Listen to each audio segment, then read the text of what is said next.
Good morning, church. Happy Sunday. Kumusta ang tanan sa tuwang satag sa ka mga balay? And it's about time to hear God's word this morning. In my 37 years diri sa kalibutan, this is my first time to witness sa aning krisis nga niabot sa ato ang mga kinabuhi na ang tanan gyud apektado ani nga sitwasyon. Walay pabor-pabor, whether ikaw usa ka dato o usa ka pobre, politiko ba ka, atleta, artista, pastor, Christian artist, or even prinsipe. Posibleng mabiktima aning virus karon which is ang COVID-19. And I am hoping everyone that even though we are facing this kind of crisis, we remain strong sa atong faith sa Ginoo. Uban ang grasya ug pabor ni God sa atoang mga kinabuhi. I know igsuon dili nato ika-deny that we are affected by this, but rest assured, brothers and sisters, God is sovereign God, meaning in spite of all this, God is still in control of everything and had caused everything for a purpose na yang glory ma-exalt at the end. Our scripture this morning maigsuon makitaan sa Job chapter 42 verse 2 and Romans 8:28. Sa Job 42 verse 2, nag-ingon ang iyang pulong, I know that you can do all things and that no purpose of yours can be thwarted. Meaning, ang Ginoo kaya niyang buhaton ang tanan ug walay mga butang nga iyahang buhaton nga naay makapugong. Romans chapter 8 verse 28, and we know that for those who love God, and all things work together for good, for those who are called according to His purpose. Meaning igsuon, sa tanan nga nahitabo sa ato ang mga kinabuhi, at the end of the day, ang iyahagya pong purpose, mao gyapon ang mahitabo sa atong tagsatag sa kinabuhi. May the Lord bless the reading of His word this morning. Let us all bow our heads. Heavenly Father, we thank you. Thank you for the day. And as we hear your word this morning, give us open eyes, open ears, spiritual eyes, spiritual ears to receive your word this morning. And even your servant na imong pagagamiton, Ginoo, ikaw, Lord, panalangin and make me your mouthpiece this morning. In Jesus' name we pray. Amen and amen. Despite the bad news that happening today, we can also see the good news that happened, mga igsuon. And what are the good news nga nahitabo?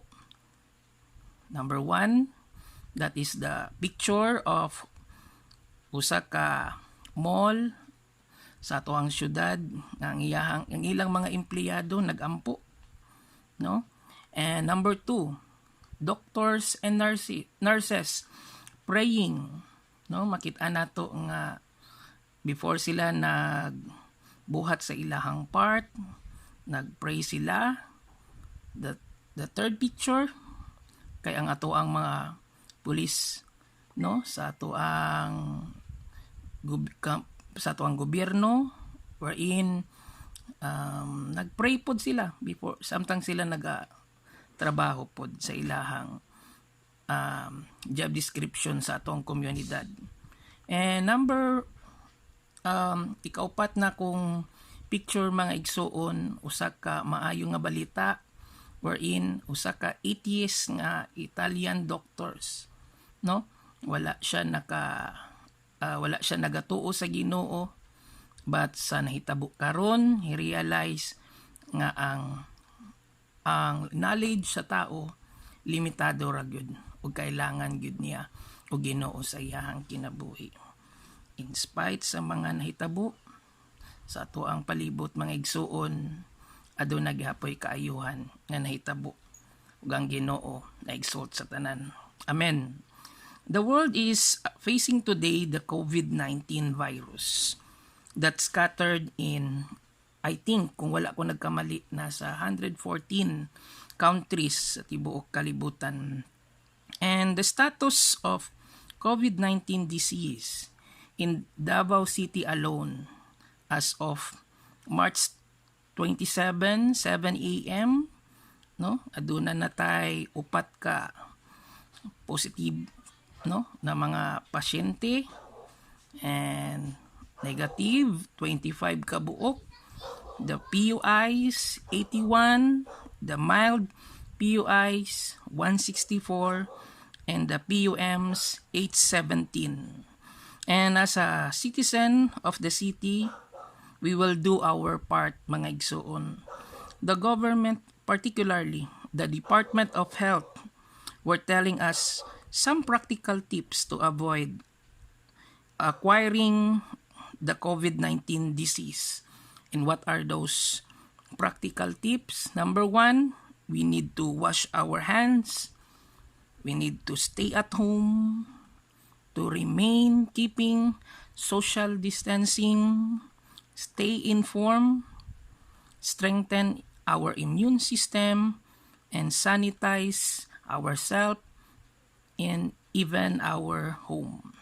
And as this crisis getting worse, and especially that we cannot gather yet sa ato ang corporate worship, mga igsuon, di pa ta makatapok, kung dili ta magbantay sa ato ang sitwasyon karon sa atong kinabuhi, this will also be the dull moments or passive sa ato ang Kristohanon kinabuhi. We should do our part. We will not wait na mahuman kini nga crisis, but we will practice also how to strengthen our Christian life in this time of catastrophe.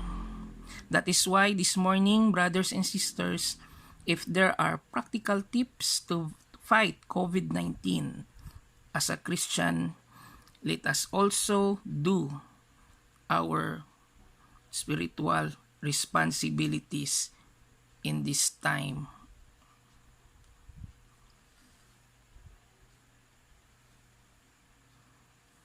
of crisis. That is why our topic this morning, the spiritual responsibilities in this time of crisis sa ato ang kinabuhi. Ang nahitabo karon, mga igsuon, is also parallel nga nahitabo sa atong spiritual na kinabuhi. Most of na interview, no, para particularly mga frontliners like doctors and nurses, is that mo ni kanunay ang ilahang ginasulti. We are fighting an enemy nga dili makita, which is ang COVID-19. And similar sa ato ang Kristohanong kinabuhi, mga igsuon, we are also fighting an enemy na dili pud nato makita. In Ephesians chapter 6 verse 12, sa ginaingon sa iyang pulong, for we are not fighting against flesh and blood enemies, but against evil rulers and authorities of the unseen world, against mighty powers in this dark world, and against evil spirits in the heavenly places. Meaning, igsuon, ang ato ang kalaban dili pod makitaan, which is ang mga espiritu, ani nga kalibutan, no, evil rulers, and evil spirit in the heavenly places. And that is why we are reminded also to be prepared, spiritually speaking, in fighting those things mentioned in Ephesians 6 verse 12. That is why this morning, the first practical tips that the government is always reminding us is to wash our hands frequently with water and soap. Kay dili nato ni malikayan nga natay mahikapan na posible contaminated og germs, bacteria or viruses nga unaware sa atong gesture, atong mahikap sa atong face, nose, and mouth That is why we need to wash our hands. And likewise, mga igsoon, in our Christian life, we should also wash our life with the Word of God. In Ephesians chapter 5 verse 26 says, to make her holy, cleansing her by washing with water through the Word. Meaning mga igsoon, ang pulong sa Ginoo gikumpara sa sama sa usa ka tubig nga kung atuan ni siyang basahon, atong i-apply sa atuang mga kinabuhi, it will wash our life ug iyahang limpyuhon. John 17 verse 17, what is the result of washing our life with the Word of God? Masanctify, no? Malimpyuhan, mahimong pure. Sa John 17 verse 17, sanctify them in the truth. Your word is truth. And gusto nato siya limpyuhon ang atong kinabuhi, pinaagi sa pulong sa Ginoo unsa ang mas detailed nga instruction. Psalms 119 verse 9, how can a young man live a pure life? By obeying your word. So ibig sabihin igsoon, basahon nato ang Biblia, pag human og basa, i-apply sa atong kinabuhi ug ang atong kinabuhi malimpyo. Ug unsa ba ang aim or purpose sa pulong sa Ginoo sa iyang paglimpyo sa atoang mga kinabuhi? 2 Timothy 3:16 sa iyang gisulti diha, all scripture is God breath and is useful for teaching, rebuking, correcting, and training in righteousness. Meaning mga igsuon, ang tumong sa pulong sa Ginoo gamiton kini para sa pagkamatarong. Mao ni ang tumong na ang atoang mga kinabuhi mahimong matarong sa tubangan sa Ginoo. Amen ba? There is an statistics done by Aaron Earl sa Lifeway Research dito sa Amerika, mga igsuon, na sila'y mga statistics sa tanang mga protestante nga nagasimba og simbahan dito. Unsa ni na mga statistics? Number 1, 32% says that they read the Bible personally every day. And then 27% aning mga nagasimba, no? They read it a few times a week, no? Sahay lang sa usa ka semana. And 12% sa mga nagasimba ang ilahang sulti nibasa sila sa pulong sa Ginoo once a week. And then 11% nagasulti nga mubasa sila sa pulong sa Ginoo usahay lang sa usa ka bulan. And 5% nagasulti nga dibasa sila kausa lang gyud sa usa ka bulan. Og 12% sa mga nagasimba dito sa Amerika, according kay Aaron Earl, 12% wala gyud nila ginabasa ang ilahang Biblia. And what is the reason? Probably mga igsuon siguro because of busyness sa mga laing butang. Ug karon nga naa ka home quarantine ang matag usa ka nato karon. It means mas daghan tag time na pwede natong gamiton, ma-allocate to read God's Word. Amen. Brothers and sisters, this morning ang Ginoo nagpahinumdum kanato that let us sanitize ourselves with the Word of God. And then, the next, second practical tip that the government is reminding us is to stay informed. Inform sa asang pamaagi, unsang mga butang may inform ta sa mga latest announcement or instructions na ihatag sa atong gobyerno by watching the TV, inform us by those official pages sa social media accounts, and unsa pa para malikay og fake news o unsa pa by listening to radio stations for update, no? Kay mas maayong maminaw ta kay para kay baluta unsa ang mga executive order nga gipagawas na pod sa city government sa Davao or unsa ba instruction sa atong barangay, no? So kailangan nato na likewise mga igsoon, even sa atong Kristohanong kinabuhi, we should also na siya spiritual side, we should also stay or always updated. Asa ta mahimong updated? The clock is ticking mga igsoon, because ingon pa sa Ephesians 5:16, making the most of your time because the days are evil. Ibig sabihin mga igsoon, we are now sa mga katapusang adlaw, no? O in Acts chapter 1 verse 11, makita nato diri mga igsoon that unsay gisulti, men of Galilee, they said, what do you stand here looking into the sky? The same Jesus who has been taken from you into heaven will come back in the same way you have seen him go into heaven. Unsa ang punto diri igsoon? Ever since sa ascension ni Ginoong Hesukristo, pagkayab ni Ginoong Hesukristo, no, sa panganod, iyahan nang ginamention ang iyahang pagbalik, no? O karon 2020 na ta, ingon pa sa mga Bible scholars, we are already in the final generation nga gimension sa Biblia.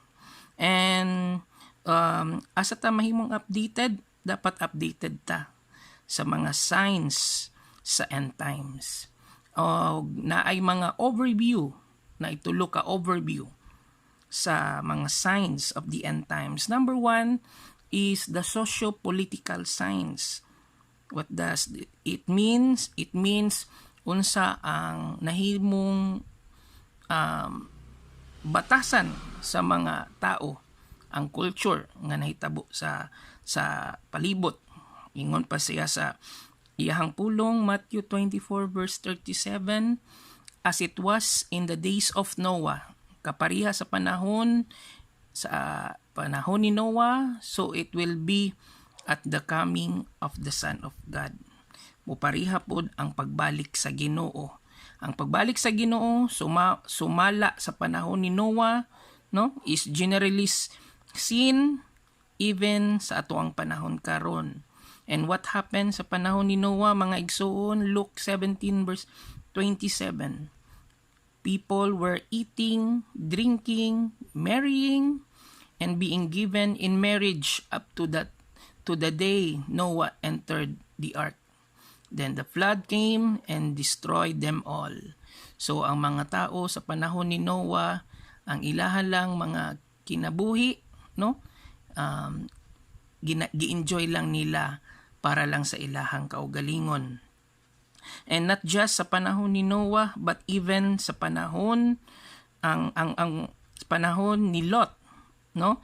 Gi-describe ang second coming sa tuang Ginoo even sa panahon ni Lot. Ngano man, Luke 17 verse 28 to 29, it was the same in these days of Lot. People were eating and drinking, buying and selling, planting and building. But the day Lot left Sodom, fire and sulfur rained down from heaven and destroyed them all. Meaning mga igsoon, ang mga tao sa panahon ni Lot, ang ilahang kaugalingon, ang ilahang concern. Now, part of the socio-political signs is that there will be national and international conflict, no, as part sa sign, sa socio-political sign. In Matthew 24 verse 6 to 7a, you will hear of wars and rumors of wars, but see to it that you are not alarmed. such things must happen, but the end is still to come. Verse 7, nation will rise against nation and kingdom against kingdom.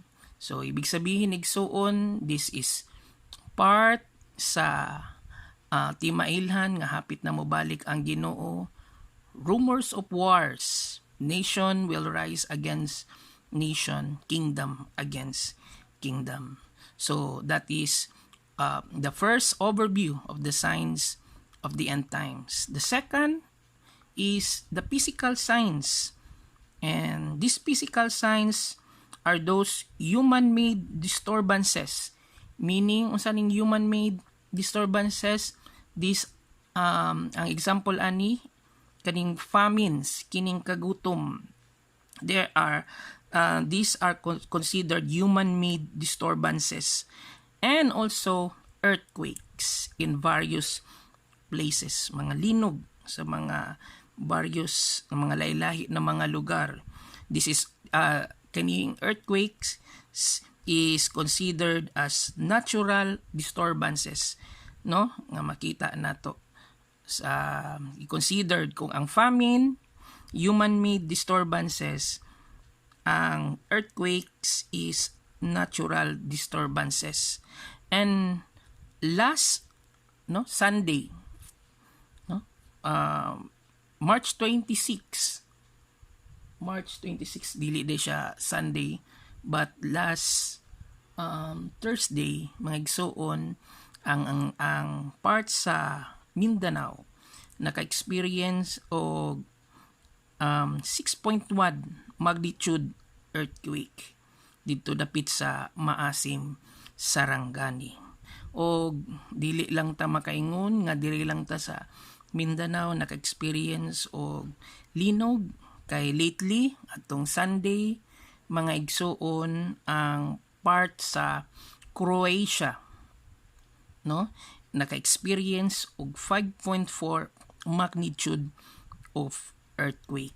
So bilang sinyales nga hapit na mobalik ang Ginoo, aduna na siya mga earthquakes nga nahitabo sa klase-klaseng parte sa kalibutan.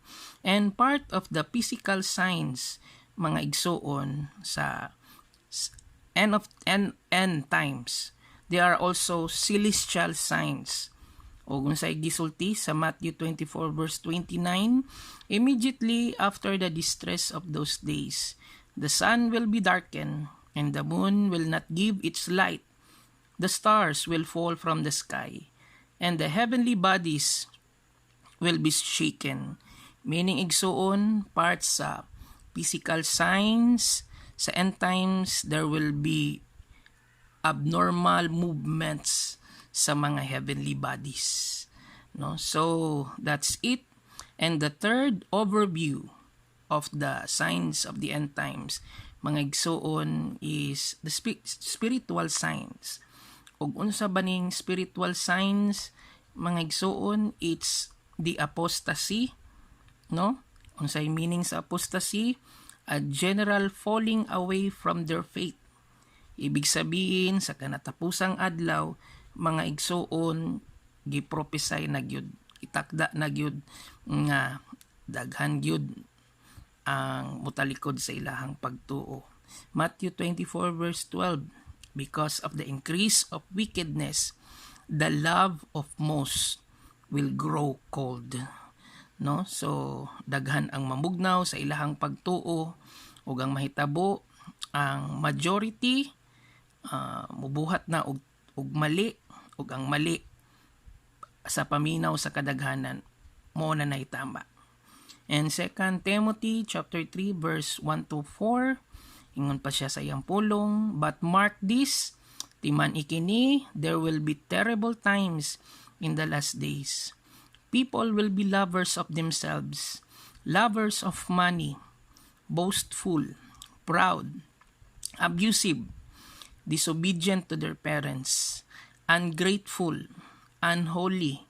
Verse 3, without love, unforgiving, slanderous, without self-control, brutal, not lovers of the good, treacherous, rash, conceited, lovers of pleasure rather than lovers of God. Big sabihin igsoon, in the last days makit-an nato nga ang mga tao mas gamay na lang ang pag-priority sa Ginoo or sa spiritual na mga butang. And parts sa spiritual signs na makit-an nato igsoon is the satanic or demonic worship. And it is reported that naanag yung mga Church of Satan nga nag-exist ato ang panahon karon, no? Usa ni ka balita nga daw, no, sa Church of Satan nga giabrihan sa Colombia, no? So I don't know, no, pero kung tinuod man kini igsoon, it is part of the end times nga senyales. And these three overviews of the signs of the end times are already existing today, mga igsoon. Makit-an na gyud nato, no, sa atuang palibot. We already living in the last days, and hopefully we are just not updated intellectually ani na mga sinyales, but our part spiritually, no, ang atuang spiritual life needs to be ready, no. Andam na ba imo ang spiritual life igsoon? I hope so, no, nga kita atod yung pangandaman. Now, the third practical tips, no, to fight COVID-19 today is to stay home, no, to lessen the chance nga namang magstay home ta, to lessen the chance to acquire this disease. The government is encouraging us to remain sa tuang tagsa-tagsa kabalay. Kung ato ni siyang i-spiritualize, mga igsoon, likewise ato ang Kristohanong kinabuhi, we need also to stay in the presence of God. And how to stay in the presence of God, mga igsoon? Humana na mataganina, nag-discuss sa pagbasa sa Biblia.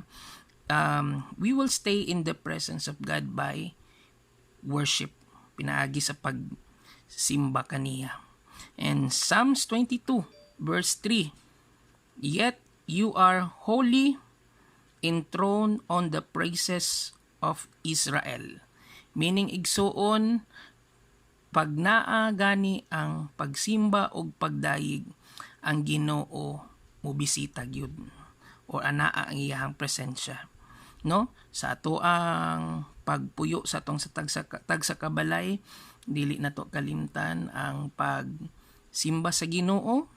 And while you are in a home quarantine, no, this usa lang ni siya ka suggestion, no, you can play worship songs while doing the house, no, cleaning the house, no, doing the household chores diha, no, ato ang paminawon pod ang mga kanta, no, nga mga Kristohanon, Christian songs, o samtang imo ni siyang paminawon igsoon, sabayan nimo kanta. And I do believe ang presensya sa Ginoo dili mawala sa tong tagsa-tagsa kakasing-kasing og kinabuhi. Then unsa pa how to stay in the presence of God? By prayer, no, sa panahon karon kung di ta mo sabay tawag ana, kung dili nato bantayan, no, i-absorb nato tanan ang mga balita, toxic kaayo. Pero di nato kalimtan ug undangon ang pag-ampo, labi na sa panahon karon kay ang ingon sa pulong sa Ginoo, Isaiah 26 verse 3, God, you give true peace to people who depend on you, to those who trust in you. Ibig sabihin igsoon, while naata sa home quarantine, let us not forget to pray. Kay kung mag-pray ta, no, tagaan ta sa Ginoo og tinud-anay nga peace, no, nga gikan kaniya og dili kana makakosa ato nga magpanik. And then the fourth practical tip to fight COVID-19 disease is by keeping social distancing procedure. Meaning, at least 1 or 2 meters from the other person, no? Medyo layo tag distance para iwas sa mga pag-touch or mga fluids nga posibleng malagpot. So we need to keep social distancing from each other.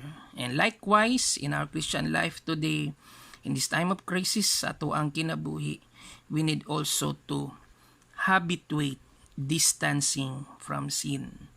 Kung sa ibot pasabot sa habituate means make it a habit to avoid sin living in our lives by our effort and by the help of the Holy Spirit.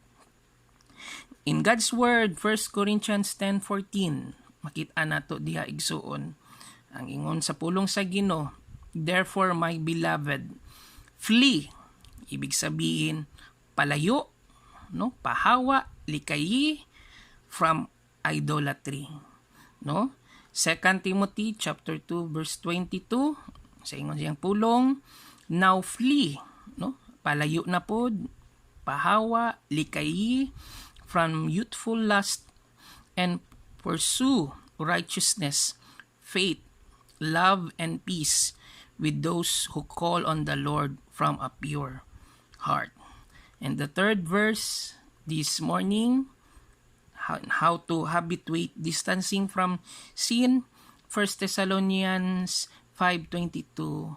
Ang pulong sa Ginoo nagasultig abstain, no, from every form of evil, no. So igsuon makita nato diri, this is our personal effort. Makita nato, no, our personal effort nga likayan yun nato ang mga sala. O brothers and sisters, we need to habituate distancing from sin. And finally, brothers and sisters, in our battle against COVID-19 disease, mga igsuon, hapit na ta mag-usa ka bulan sa pag-practice nato aning mga practical tips sa ato ang ginatubang nga krisis karon. Brothers and sisters, as a Christian, this is our spiritual part, our spiritual responsibilities in this time of crisis to avoid acquiring spiritual virus sa atong mga kinabuhi, mga igsuon. We need to wash. And what is wash? First, wash our life with the Word of God. Number 2, always updated. Number 3, stay in the presence of God. And number 4, habituate distancing from sin. In conclusion, mga brothers and sisters, ang pulong sa Ginoo nagasulti, Colossians 1:17, He is before all things, and in Him all things hold together. Meaning igsuon aning nga verse, ang Ginoo is in control sa tanan. Gigunita ni ang tanan. O kung gialaw ni sa Ginoo, aduna ni siya greater purpose. God is sovereign sa tanan. And ang pulong sa Ginoo, no, gisulti niya Psalms 37 verse 25. Unsay gisulti diha, I was young and now I am old. Ingon pa sa salmista nga nagsulat ani, I was young and now I am old, yet I have never seen the righteous forsaken or their children begging bread. No? Na bata siya o karon tigulang na siya, pero wala gyud niya nakit-an ang mga anak sa Dios nga naglisod o gibiyaan sa mga need niya. Ibig sabihin igsuon, application sa sitwasyon nato karon, dili tabiyaan sa Ginoo. Saligan lang nato siya, o I do believe kung naa siya purpose sa tanan, dili pud ta niya pasagdan. O God bless you sa imuhang Domingo karon. I do believe imo maglimpyo ka sa imong balay, ug ang pulong sa Ginoo hinaot nga nagapahinumdom og nalig-on sa ato ang mga spiritual na mga kinabuhi. Let us all bow our heads and let us pray. Heavenly Father, Ginoo, salamat sa imuhang pulong karong kabuntagon nga nagapahinumdom ka namo sa amuang spiritual responsibilities as Christian ining panahon sa krisis na amuang giatubang karon. Ginoo, salamat kaayo sa pag encourage amoa o amo ang mga pag-ampo, Lord, nga ikaw Ginoo magalig-on sa amuang pagtuo ani nga panahon. Dili ni normal sa amoa Ginoo nga dili mi magtapok bilang mga Kristohanon, dili mi makasimba corporately, but I do believe, Lord, na kay purpose sa tanan. O kung gialaw ni mo tanan Ginoo, Lord, we do believe dili nimo pasagdan imong mga kaanakan. Ug karon Ginoo, akong ginatugyan diha kanimo ang matag usa nga naminaw sa imong pulong karon. Ligaw na amo ang pagtuo Ginoo. Ligaw na ang amo ang pagtuo. Salamat sa imong pulong karon. Ug ikaw Ginoo mahimaya sa tanan Ginoo na amo ang ginabuhat ug sa amo ang pagabuhaton. In Jesus' name we pray. Amen and amen.